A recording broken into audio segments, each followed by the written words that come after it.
Sri Lanka's economic crisis and inflation over the last year led to the worsening of food insecurity across the nation.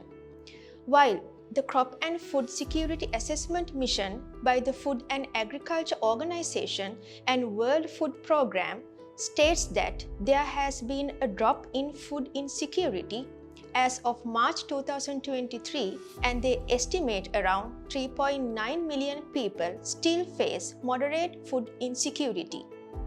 Despite this, the government has continued to impose a special commodity levy on a range of food items. Recently, import tariffs were extended to include essentials such as cereals, edible oils, and fruits. Let's break down how these tariffs on food items work and how they impact you as a consumer.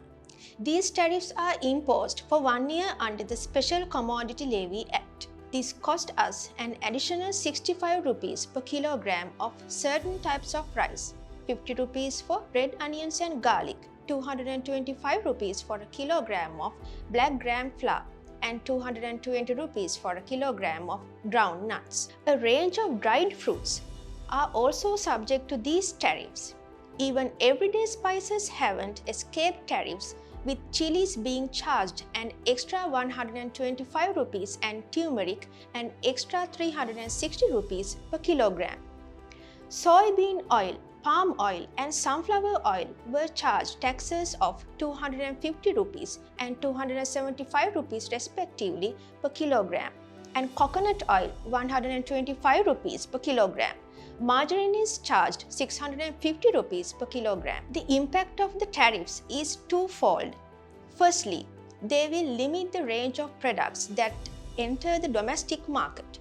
And secondly, they will raise the prices of both imported and locally manufactured products. These imports, which are subject to a tariff, are used as inputs to the local production process of various other goods, which raises production costs and consequently raises the final price of locally manufactured product. For example, before imposing the tariff, the retail price of imported red onions was 400 rupees per kilogram, but it has now risen to 450 rupees. The tariff raises the price of imported products, which allows local producers to raise their prices and keep substantial margins. Put it simply, tariffs cause both the locally produced goods and the imported goods to be sold at a higher price, a price that inevitably falls on consumers.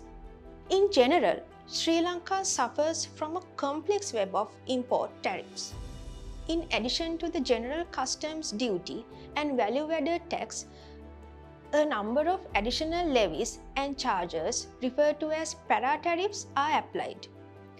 These include the Export Development Board levy, also known as the cess, excise duty, Ports and Airports Development Levy or PAL, port handling charges, and the Special Commodity Levy, which we just spoke about.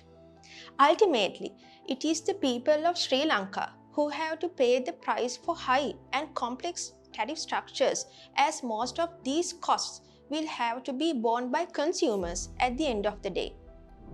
For more information like this, follow us on all our social media platforms.